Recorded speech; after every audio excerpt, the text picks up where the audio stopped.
kekasih Tuhan, sadar nggak kita teman-teman, semenjak ada kata baper, tidak ada lagi tidak ada lagi kata maaf. Contohnya begini, kalau kita menyakiti teman kita, misalnya kita menyinggung perasaan teman-teman kita langsung, kalau misalnya kita kan singgung nih perasaan teman kita, terus dia kayak tersinggung lah, namanya juga menyinggung berarti tersinggung gitu. Tapi apa yang kita katakan, baper gitu kan. Semenjak ada kata baper, kita melupakan kata maaf. Kalau misalnya kita pinjam misalnya buku hal kecil dalam perkuliahan, buku. Misalnya kita pinjam buku teman kita, terus kita hilangkan. Terus dia nanya dong, buku saya mana? Terus kita bilang apa? Hilang. Kok hilang? Jawaban kita bukan maaf, tapi itu aja kok baper sih, gitu kan?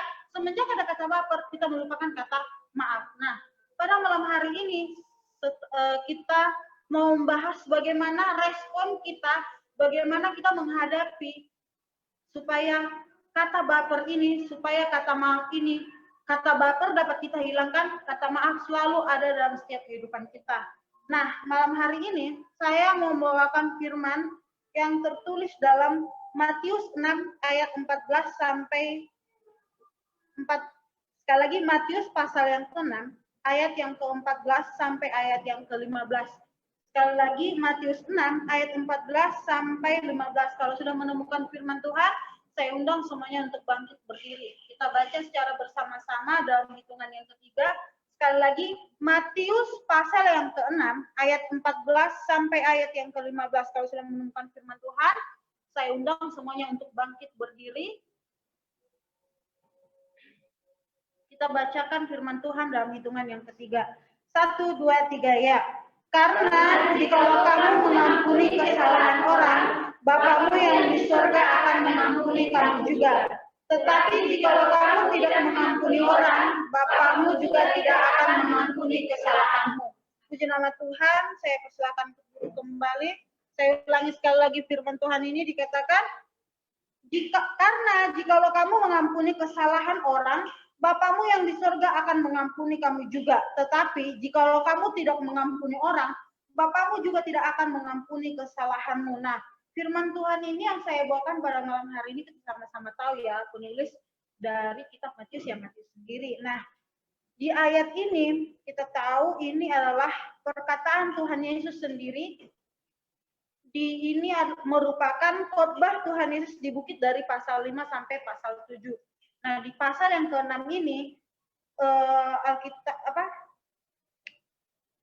Alkitab ini ada judulnya itu hal tentang berdoa, tetapi hal berdoa ini ditutup dengan kata tentang pengampunan. Nah, tadi teman-teman kekasih-kekasih Tuhan, saya mengatakan di awal bahwa kita menyinggung perasaan orang sudah tidak ada lagi kata maaf, yang ada kata baper. Nah, mungkin di awal-awal nih, mungkin pertama-tama di awal-awal kita mengatakan baper gitu, mungkin kita masih apaan sih, kok gitu sih, mungkin masih bisa istilahnya memaafkan orang tersebut dari kita sendiri. Tetapi lama-kelamaan jengkel juga, ya nggak teman-teman? Istilahnya lama-lama kok kamu dimaafin sekali, malah mengulang lagi, dimaafin 2 kali, kok kamu bikin ketiga kali, dimaafin ketiga kali, kok jadi ada 4 kali gitu. Lama-lama kita jadi jengkel, kita kesel. Nah, di ayat ini dikatakan oleh Tuhan Yesus sendiri, karena jikalau kamu mengampuni kesalahan orang, Bapamu yang di surga akan mengampuni kamu juga. Dikatakan dalam firman Tuhan ini adalah ditekankan oleh Tuhan, jikalau kamu mengampuni, Bapamu yang di surga mengampuni kamu. Nah, berarti kalau kita mengampuni orang lain, Bapak kita, Yesus Kristus mengampuni kita. Di ayat-ayat sebelumnya dikatakan semuanya kita di sini sudah hafal luar kepala tentang doa Bapa kami. Bahkan kalau kita doa, misalnya doa puasa, doa ibadah puasa, ibadah yud seperti ini, kadang kita mengucapkan di doa penutup doa Bapa kami. Tapi di doa Bapa kami itu ada yang dikatakan, ampunilah kami akan kesalahan kami seperti kami juga mengampuni orang yang bersalah kepada kami. Nah, kita mengucapkan itu, saya mengatakan itu kadang ya, kadang kita mengatakan itu hanya sebagai doa aja gitu namanya, orang ajak ya udah kita berdoa. Ampunilah kami akan kesalahan kami seperti kami juga mengampuni orang yang bersalah kepada kami. Tapi itu tidak dari hati kita sendiri. Nah, kenapa pada malam hari ini saya membawakan yang tentang ayat ini? Karena kehidupan kita sehari-hari tidak terlepas dari teman-teman kita seasrama, teman-teman kita serumah gitu, bah. Di setiap kita ada teman satu kamar, teman satu rumah gitu, ada 10 orang, ada 5 orang, 6 orang, bahkan ada yang 20 orang satu rumah. Kita nggak tahu, maksudnya itu kan hatinya berbeda-beda gitu. Ada mungkin bukan saya bilang semuanya ini teman-teman hatinya jahat ya, enggak, maksudnya berbeda-beda.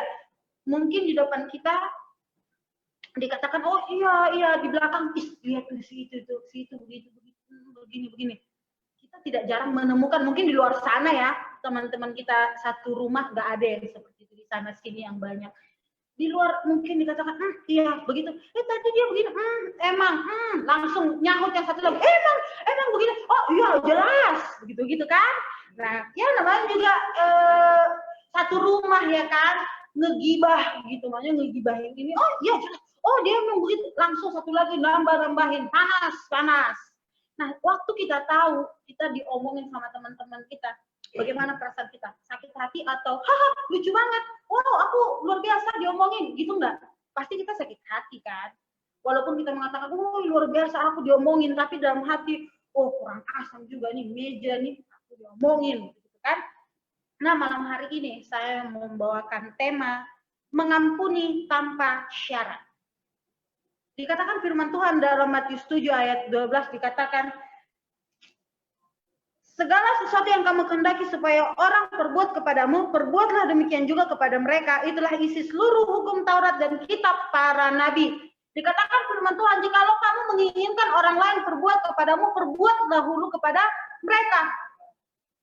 Saya bawakan tema itu mengampuni tanpa syarat. Mengampuni tanpa syarat berarti bukan dikatakan aku mengampuni kamu tapi, bukan. Aku mengampuni kamu dengan syarat, bukan. Tapi katakan aku mengampuni kamu tanpa syarat. Aku memaafkan kamu bukan karena supaya aku mendapatkan sesuatu dari kamu, bukan. Tapi karena memang benar-benar kita itu mengampuni orang lain karena memang kita tulus mengampuni orang lain. Dikatakan juga dalam firman Tuhan ini adalah, jikalau kamu mengampuni kesalahan orang, Bapamu yang di surga akan mengampuni juga.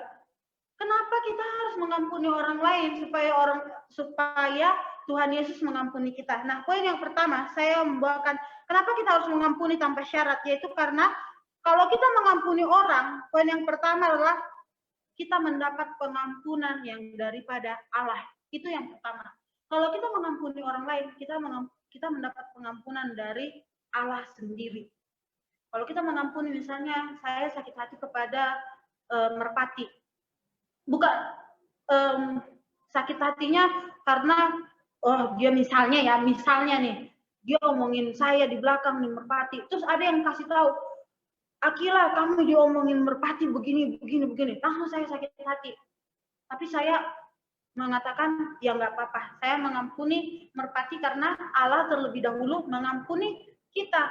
Bayangin loh teman-teman, kekasih Tuhan, kenapa kita mengampuni? Karena Allah sendiri sudah mengampuni kita. Sewaktu Tuhan Yesus datang ke dunia, dia datang untuk mengampuni dosa-dosa kita. Dia sudah terlebih dahulu mengampuni kita. Apa salahnya kita mengikuti Tuhan kita? Apa salahnya kita mengikuti teladan kita? Semuanya kita di sini pasti punya teladan. Misalnya saya teladanin dosen yang ini karena apa? Karena begini. Otomatis sewaktu kita meneladani seseorang, otomatis kita ada sesuatu hal yang kita ikuti dari teladan kita. Nah, semuanya di sini kita adalah mengikuti teladan Tuhan Yesus. Luar biasa kalau kita nggak meneladani Tuhan Yesus Kristus, ya kan? Manusia kita teladani, tapi Tuhan Yesus nggak kita teladani, itu sungguh luar biasa. Teladan kita telah mengampuni kita. Sewaktu dia datang ke dunia, Dia rela disalibkan, dia rela memberikan dirinya untuk menebus dosa-dosa kita semuanya, menebus kehidupan kita. Dia sudah terlebih dahulu mengampuni kita. Allah mana yang memberikan dirinya, Allah mana yang rela datang ke dunia untuk mengampuni kita? Hanya Tuhan Yesus Kristus. Yang rela memberikan dirinya, yang rela memberikan semuanya, dia turun dari tahtanya untuk mengampuni setiap kita. Apa salahnya juga kita mengampuni orang lain yang ada di sekitar kita? Dikatakan, gampang. Dikatakan firman Tuhan, ampuni, gampang lah. Siapa bilang mengampuni, mengatakan mengampuni gak gampang. Tapi prakteknya yang susah. Mengampuni orang lain, nggak segampang itu kali. Waktu dia, kemarin dia salah, saya ampuni, dia lakuin lagi. Kemarin aku udah maafin si itu. Dia lakuin lagi, kemarin aku udah maafin itu. Dia lakuin lagi. Gampang-gampang mengatakan ampuni. Tetapi sewaktu kita meminta pertolongan sama Tuhan, pasti kita akan diberikan kekuatan. Waktu kita mengatakan, Tuhan, aku mau mengampuni misalnya Maria Bere. Tuhan, aku mau mengampuni Maria Bere, tapi aku gimana ya Tuhan ya? Dia kemarin salah Tuhan. Dia begini Tuhan, masa dia begini? Oh, luar biasa. Kalau kita masih mengatakan sama Tuhan mengeluh, kita mengampuni tapi mengeluh, itu bukan mengampuni. Mengampuni itulah memaafkan dan melupakan. Setelah kita ampuni, lupakan, udah selesai. Udah lah, nggak usah diingat-ingat lagi yang kemarin. Sewaktu kita mengatakan Tuhan, aku mengampuni, udah lupakan. Jangan lagi Tuhan, aku mengampuni, tapi kemarin Tuhan dia begini lagi. Ya ampunilah. Tapi kemarin lagi sewaktu dia bikin kesalahan, tuh kan Tuhan, aku bilang aku mengampuni, tapi dia lakukan lagi kesalahan yang sama Tuhan. Itu bukan mengampuni. Itu istilahnya cuman pencitraan sama Tuhan. Pencitraan istilahnya, supaya keren nih aku mengampuni dia. Bukan seperti itu. Tapi kita mengampuni, Tuhan aku ampuni dia. Dalam kehidupan berasrama, sering sekali kehidupan kita sehari-hari banyak aja yang bikin kita jengkel. Banyak aja yang bikin kita kesel gitu kepada teman-teman kita, kepada teman sekamar kita. Pasti ada. Sewaktu saya juga anak asrama, saya juga mengakui, sewaktu saya dinasehati oleh pemimpin-pemimpin yang ada, ibu rohani, bapak rohani, juga jengkel banget, pasti begitu. Otomatis, pasti bersungut-sungut. Tapi dikatakan firman Tuhan, ampuni supaya Tuhan, karena Tuhan sudah terlebih dahulu mengampuni. Kalau nih ceritanya begini, mungkin mengampuni teman kita mungkin gampang, tapi apakah kita bisa mengampuni musuh kita? Dikatakan firman Tuhan dalam Matius 5 ayat yang ke-44, tetapi aku berkata kepadamu, kasihilah musuhmu dan berdoalah bagi mereka yang menganiaya kamu. Mungkin teman satu asrama kita kan karena namanya juga satu rumah, gitu. Namanya juga satu sama-sama makan, sama-sama tidur, sama-sama berdoa. Mungkin mengampuni teman kita mungkin gampang. Tapi apakah kita bisa mengambil tindakan mengampuni musuh? Musuh loh teman-teman. Istilahnya cuma lihat aja, cuma lihat lewat doang musuh kita. Ngapain dia lewat? Ngapain dia lewat? Apalagi mengampuni. Sewaktu ada musuh kita, misalnya dia punya baju baru, ya kan punya baju baru, terus dia lewat di depan kita, parfumnya kemana-mana, ngutang tuh pasti, ngutang, gitu pasti kan? Itulah kalau kita, tapi bagaimana caranya kita mengampuni musuh kita? Mengampuni musuh kita, salah satu caranya adalah meminta pertolongan sama Tuhan. Tetapi bukan dengan bersungut-sungut atau minta pembelaan dari Tuhan, enggak. Sama sekali katakan, Tuhan, aku mau mengampuni si ini. Misalnya Jemli, karena di depan mata. Katakan, saya mengampuni Jemli Tuhan. Saya mengampuni Tuhan. Saya juga salah Tuhan. Saya juga begini Tuhan. Saya juga punya kesalahan. Tapi karena Tuhan terlebih dahulu mengampuni saya mau mengampuni Jemli. Sewaktu kita minta pertolongan sama Tuhan, Tuhan akan memberikan kekuatan. Siapa lagi yang memberikan kita kekuatan kalau bukan Tuhan sendiri? Nah, yang kedua, poin yang kedua yang saya berikan adalah mengampuni adalah tindakan kasih. Semuanya kita tahu di sini, saudara-saudaraku, kasih itu seperti apa? Kasih itu adalah sesuatu hal yang kita keluarkan kepada orang lain dengan kita mengatakan aku mengasihi kamu. Sesuatu yang kita lakukan kepada orang lain, yaitu untuk menjaga, menyayangi, bahkan kita melindungi apapun. Kita memberikan kasih kita. Ada lagu firman Tuhan ada dikatakan KASIH, KASIH, kasih, kasih, kasih, kasih.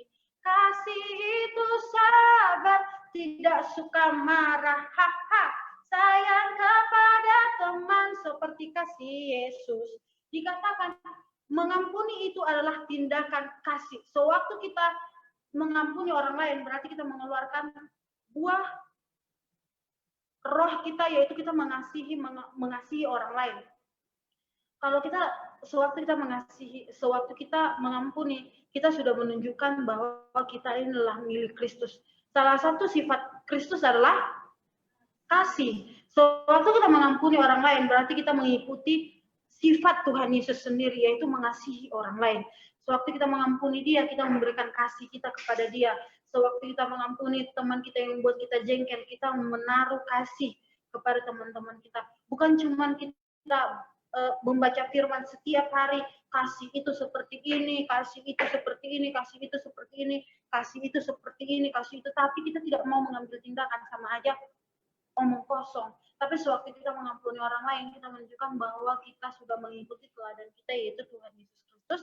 Kita menunjukkan kasih kita kepada teman-teman kita. Teman-teman, sewaktu kita mengampuni dia, sewaktu kita memberikan pengampunan kepada orang lain, kita akan berdamai dengan sekitar kita. Sewaktu kita memberikan pengampunan kepada orang lain, kita akan berdamai dengan orang-orang yang ada di sekitar kita.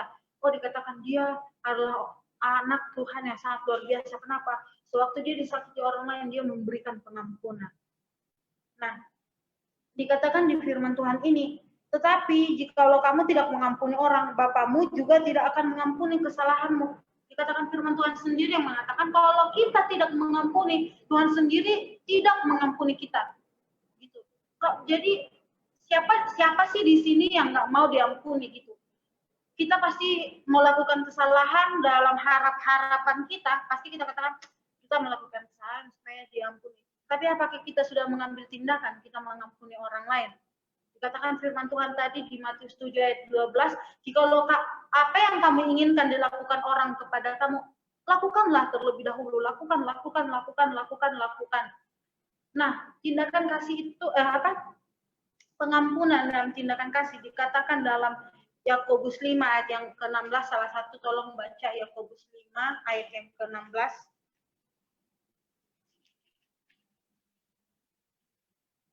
Yakobus 5 ayat yang ke-16, karena itu hendaklah kamu saling mengaku dosamu dan saling mendoakan supaya kamu sembuh. Doa orang yang benar bila dengan yakin didoakan sangat besar. Kasih mengutapi. Dikatakan firman Tuhan, karena itu hendaklah kamu saling mengaku dosamu dan saling mendoakan supaya kamu sembuh. Doa orang benar bila dengan yakin didoakan sangat besar kuasanya. Bagaimana pengampunan dalam kasih itu? Kadang kita membacakan firman Tuhan cuma sepotong-sepotong. Kita katakan doa orang benar besar kuasanya. Di saat kita ngomong sama teman-teman kita, misalnya kita ngobrol langsung kita jangan salah, doa orang benar sangat besar kuasanya. Sewaktu kita kan anak-anak teologi biasanya ngomongnya firman gitu. Dan kehidupan sehari-hari untuk membenarkan diri firman. Ada saudara kita yang mengatakan, satu orang yang mengatakan begini, firman Tuhan itu buat orang lain, buat diri sendiri nggak ada. Itu bukan dia bukan membenarkan diri, maksudnya dia lihat kehidupan sehari-hari, dia mengatakan firman Tuhan itu buat orang lain, buat diri sendiri nggak ada. Kadang kita kalau ngomong sama teman, jangan salah, dalam firman Tuhan dikatakan doa orang benar sangat besar kuasanya. Tapi kita lupa, di awal itu firman Tuhan dikatakan, karena itu hendaklah kamu saling mengaku dosamu dan saling mendoakan supaya kamu sembuh. Di saat kita melakukan kesalahan kepada orang lain, pasti ada, misalnya kita lakukan kesalahan nih, pasti dia responnya sama kita. Sewaktu kita melakukan kesalahan dia sakit hati. Sewaktu kita melakukan kesalahan sama Yusli misalnya, kita melakukan kesalahan sama Yusli, pasti Yuslinya sama kita agak gimana gitu, ngejawab cuma iya. Misalnya si Unike misalnya bikin Yusli sakit hati, terus pasti respon daripada Santi sendiri pasti dia mungkin respon Unike, tapi enggak seperti biasanya hahaha tapi tiba-tiba dia bilang oh iya ini belum udah disapu belum ini udah. Biasanya langsung dia bilang udah dong udah disapu. Santi yang sapu biasanya seperti biasanya, tapi sewaktu ditanya Santi udah disapu udah gitu. Terus ditanya lagi, Santi kamu udah makan belum? Udah. Biasanya kalau ditanya Santi kamu udah makan belum? Udah. Kamu udah makan belum? Pasti biasanya seperti itu. Tapi sewaktu dia sakit hati sama kita mungkin dia respon, tapi responnya biasa aja. Sewaktu seperti itu apa yang dapat kita lakukan? Yaitu dikatakan firman Tuhan, jikalau kamu mengaku dosamu dan saling mendoakan, kamu mengaku dosa, saling mendoakan supaya kamu sembuh. Ayo kita datangi teman kita, karena kita kan tadi punya kasih nih, kita punya kasih. Kita mungkin sadar, aku ada kesalahan sepertinya sama Santi. Terus dia datangin, aku ada salah apa? Di sewaktu kita bertanya seperti itu, dia pasti mengatakan, aku sakit hati sama kamu begini. Keterbukaan adalah awal ketahuan. Setelah kita terbuka dan tahu, itu adalah awal daripada pemulihan. Setelah kita tahu, dia sakit hati sama saya seperti ini. Kita saling mendoakan, semuanya tahu dong mendoakan teman kita. Masa harus diajari lagi berdoa, enggak kan? Sewaktu kita sudah mengatakan, aku sakit hati sama kamu begini. Kita saling mendoakan supaya kita sembuh, orang lain juga sembuh, orang lain juga tahu, aku salah seperti ini. Sewaktu kita saling terbuka, kita akan sembuh dan orang lain dapat berubah ke arah yang lebih baik. Kita membantu teman kita untuk berubah ke arah yang lebih baik. Sewaktu kita saling mendoakan, sewaktu kita mengaku dosa kita berjalan ke arah yang lebih baik. Nah, dikatakan dalam poin yang ketiga, kenapa apa itu pengampunan tanpa syarat? Yaitu karena mengampuni membuat doa kita lebih baik. Kenapa saya katakan mengampuni membuat doa kita lebih baik? Saya katakan di awal tadi, sewaktu kita berdoa sama Tuhan minta mengatakan pengampunan, mungkin kita akan bersungut-sungut. Tetapi sewaktu kita sudah mengampuni orang lain, apa yang keluar dari mulut kita? Yaitu berkat. Bukan lagi kutuk. Sewaktu kita berdoa sama Tuhan, sewaktu kita sudah mengampuni, apa yang kita lakukan? Mulut kita ini akan mengeluarkan berkat kepada orang lain. Sewaktu kita sudah sembuh, sewaktu kita terbuka, sewaktu kita saling mendoakan, kata-kata yang keluar dari mulut kita adalah doa-doa yang layak. Kenapa saya mengatakan seperti itu? Sewaktu kita misalnya sakit hati sama teman kita, pastinya kita berdoa, Tuhan, hari ini begini. Tuhan, saya kesel sama ini. Biarlah Tuhan supaya bukunya hilang, apa segala macam, bajunya hilang, apa segala. Pasti doa kita karena dari hati yang sakit gitu, dari hati kita yang bersungut-sungut, pasti kita mengeluarkan sesuatu unek-unek sama Tuhan. Biarin aja Tuhan, dia seperti itu. Tuhan, aku kesel sama ini, Tuhan, aku kesel sama ini, Tuhan.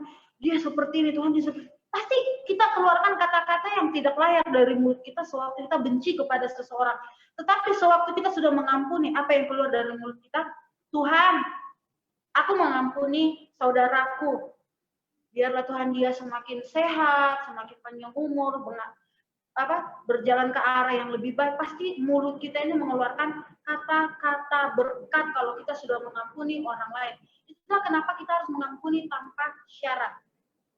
Dikatakan firman Tuhan dalam Matius 18 ayat 22, satu orang tolong membacakan dari Lotus deh. Matius 18 ayat yang ke-22. Saudara-saudara kita yang ada di Lotus mungkin bisa minta tolong baca Matius 18 ayat yang ke-22.